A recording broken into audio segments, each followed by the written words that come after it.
Septembre, c'est bien plus qu'un simple mois de rentrée.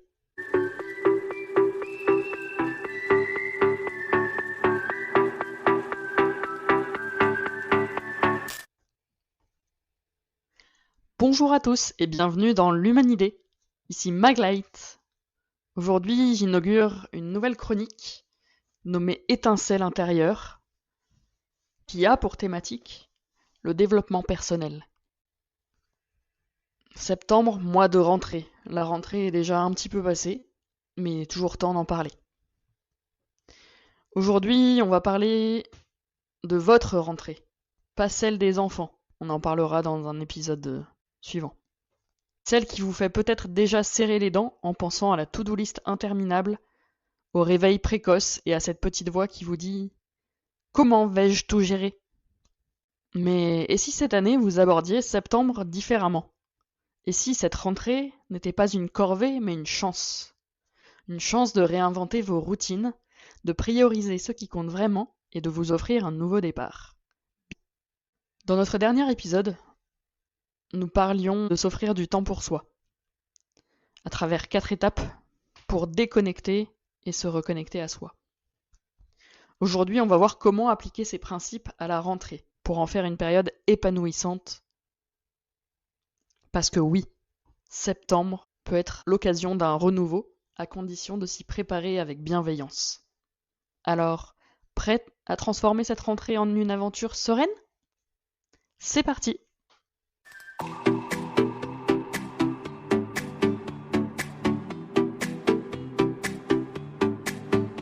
Dans un premier temps, on va faire le bilan de l'été.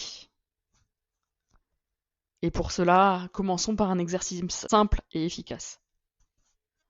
Prenez un papier, un stylo, ou même les notes de votre téléphone et notez 2 questions. Et leurs réponses, bien sûr.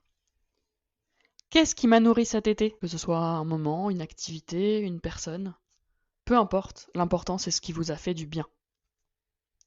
Qu'est-ce que je veux laisser derrière moi? Une habitude toxique, une relation énergivore, une pression inutile? Là encore, peu importe ce que c'est, notez-le. Pourquoi faire ça? Parce que septembre, c'est comme un grand ménage de début d'automne. On garde ce qui nous fait du bien et on lâche prise sur le reste, un peu comme on l'avait fait au mois d'août. Pas besoin de tout révolutionner, juste faire un tri pour avancer plus léger. Si vous n'avez pas eu l'été idéal, pas de panique. L'idée c'est de partir de là où vous en êtes. Peut-être que votre moment nourrissant a été une sieste, un livre ou même une conversation téléphonique. Tout compte.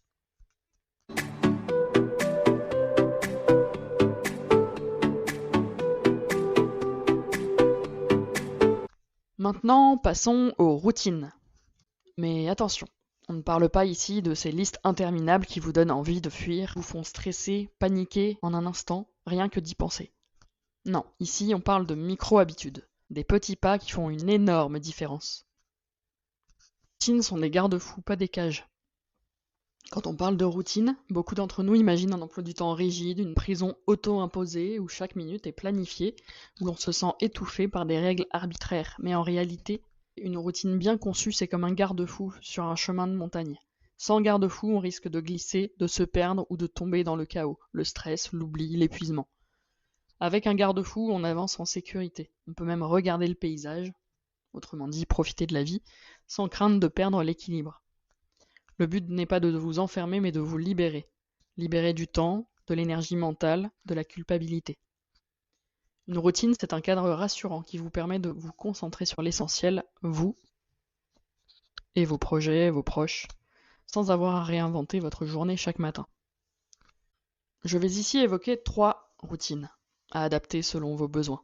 D'abord, il y a la routine matinale. Elle peut se faire par exemple en préparant un verre d'eau ou une petite bouteille à côté de votre lit pour être sûr de boire de l'eau au réveil. C'est scientifiquement prouvé que ça fait du bien au corps et que ça aide à lancer la machine et la journée. Ça peut être également d'écrire une intention pour la journée. Par exemple, aujourd'hui, je prends 10 minutes pour moi.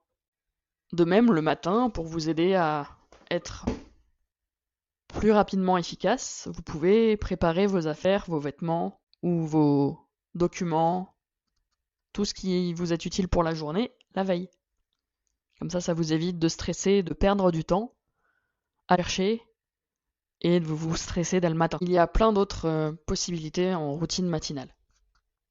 À vous de trouver la vôtre. Pourquoi ça marche? Ça ancre votre journée dans ce qui compte pour vous, pas dans le stress. Ensuite, il y a la routine du soir.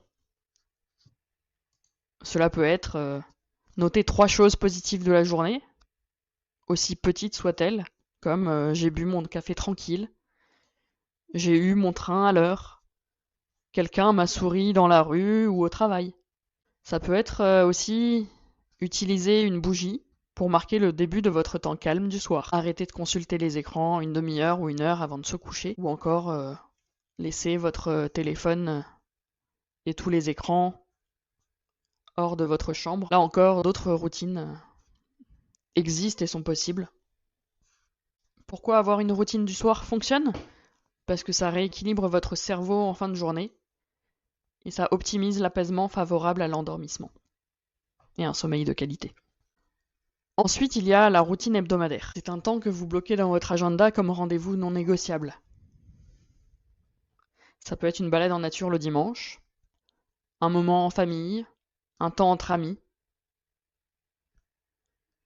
Pourquoi c'est important? Parce que ça brise la monotonie et ça vous reconnecte à l'essentiel et à ce qui vous fait du bien.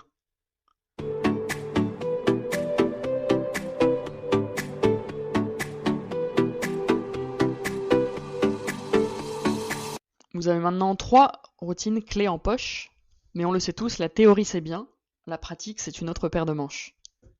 Alors, comment désamorcer les obstacles qui pourraient vous faire abandonner? Avez-vous d'ores et déjà identifié votre obstacle numéro 1 quand il s'agit de tenir une routine? Que ce soit le manque de temps, la culpabilité, ou peut-être tout simplement l'oubli? Eh bien écoutez, je vais en citer quelques-uns. La culpabilité peut être un obstacle à la tenue de vos routines, de vos habitudes. Peut-être que vous vous dites je n'ai pas tenu cette routine, franchement c'est nul, tant pis, je l'ai raté aujourd'hui, tant pis pour toute la semaine. Au lieu de vous dire cela, peut-être que vous pourriez vous dire je fais de mon mieux et demain est une nouvelle chance. N'oubliez pas et n'hésitez pas à vous féliciter, même pour les toutes petites victoires. Le deuxième écueil, quand il s'agit de tenir des habitudes, c'est vouloir tout changer d'un coup. Mieux vaut une micro-habitude tenue que 10 routines abandonnées après 3 jours. L'autre obstacle possible, c'est de ne pas prévoir de plan B. Si par exemple votre routine matinale n'est pas possible un jour, pensez à lui trouver une version mini. Par exemple, au lieu de prendre 10 minutes de méditation dans une journée, prenez une grande respiration profonde, inspiration, expiration, en prenant bien le temps d'inspirer et bien le temps d'expirer. C'est toujours mieux que de ne rien faire du tout. Et enfin, je l'ai évoqué, célébrer les petites victoires. Un bravo mental ou avoir coché le fait de l'avoir fait dans votre agenda, ça semble bête, mais ça ancre l'habitude dans votre cerveau. D'ailleurs, saviez-vous que notre cerveau a besoin en moyenne de 21 jours pour ancrer une nouvelle habitude? C'est l'étude de l'University College of London qui l'atteste. Mais attention, si on rate un jour, tout n'est pas perdu. Le secret, c'est la règle des 2 jours. Si je rate une journée, je reprends le lendemain sans jugement. Pourquoi cette règle des 2 jours fonctionne? Parce que ça évite l'effet tout ou rien. Par exemple, comme je le disais tout à l'heure, j'ai raté ma routine ce matin, tant pis pour toute la semaine. Eh bien non. Un jour de raté, c'est pas grave, on reprend le lendemain. Par contre, à partir de 2 jours de raté, il faut agir immédiatement et reprendre dès que possible les habitudes pour reprendre le processus d'ancrage dans le cerveau et dans votre quotidien. Notre cerveau a horreur des séquences interrompues. Alors si on a raté une journée, on se relève dès le lendemain même avec une version mini de notre routine, comme je l'ai dit. Ensuite, il y a le fait d'adapter ses routines à son rythme réel. C'est bien de chercher l'inspiration chez les autres, de vouloir copier ou s'inspirer des autres, mais l'important c'est de l'adapter à soi, à ses capacités, à ses possibilités. Nous n'avons pas tous le même mode de vie. Pour des exemples concrets, si vous êtes par exemple parent solo, vous pouvez intégrer vos routines pendant que vos enfants sont à l'école. 10 minutes de méditation dans la voiture, ou en faisant les tâches ménagères. Ou encore, votre routine matinale peut être un café bu en silence avant que les enfants ne se réveillent. Même 5 minutes comptent. À ce sujet, il peut être intéressant, si vous souhaitez être sûr d'avoir un moment calme dans la journée. Selon l'âge de vos enfants, bien sûr, peut être effectivement de vous lever un petit peu plus tôt pour être sûr d'avoir un temps calme pour vous. Que ce soit le café bu en silence, pouvoir faire 5-10 minutes de sport, de yoga, de marche, de lecture ou d'écriture. Écrire l'intention, écrire qu'est-ce qu'on aimerait vivre aujourd'hui, sur cette journée, qu'est-ce qu'on sait qu'il va y avoir dans notre journée qui nous fait plaisir. Voilà, ça peut être toutes ces choses-là. Pour les étudiants ou pour les personnes sans enfants, la routine hebdomadaire, par exemple, ça peut être un moment où vous savez que vous avez un temps libre et que vous pouvez vous accorder ce temps. Enfin, si vous êtes en télétravail, ça peut être de créer une transition entre le travail et la vie personnelle. Par exemple, prendre 5 minutes de respiration après la dernière réunion, après que les dossiers étaient bouclés, après que la journée ait été officiellement terminée. Essayez de vous imposer un horaire de fin de journée et vous y tenir pour, là aussi, créer une habitude d'horaire, de rythme et pouvoir clairement permettre les transitions entre vie personnelle et vie professionnelle.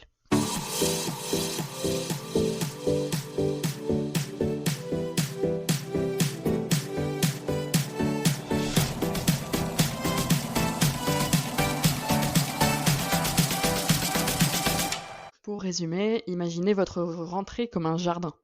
Les graines, ce sont vos 3 routines. Matin, soir et hebdomadaire. L'eau, c'est votre bienveillance envers vous-même. Ça passe par la règle des 12 jours, célébrer les petites victoires, vous pardonner d'avoir oublié ou de ne pas avoir eu le temps de faire la routine comme elle était prévue. Les mauvaises herbes, ce sont les obstacles, la culpabilité, le manque de temps. Mais maintenant, avec les outils que je vous ai proposés, vous avez la bêche pour les arracher. Votre mission cette semaine, planter une graine, une routine, et arrosez-la. Avec de la patience et de la bienveillance. Les résultats viendront, je peux vous l'assurer. Il est important aussi, on l'a dit, de célébrer les petites victoires. Elles comptent plus que vous ne le pensez. Votre sérénité influence aussi votre entourage. Vos enfants, votre conjoint, vos collègues. Êtes-vous prêt à faire de cette rentrée un nouveau départ ? Quelle est la première micro-habitude que vous allez tester cette semaine ? Dites-le moi en commentaire, j'ai hâte de vous lire. Je vous retrouve dans 2 semaines avec la nouvelle chronique éducative pour parler de la rentrée des enfants. Parce que oui, leur sérénité est importante aussi et dépend notamment de la nôtre. J'ai plein d'astuces à vous partager pour une année scolaire en douceur, en famille. Je vous laisse donc tester les routines dont on a parlé aujourd'hui et me dire ce qui a marché pour vous. À la prochaine pour un nouvel épisode de l'Humanidée et en attendant, prenez soin de vous. À bientôt!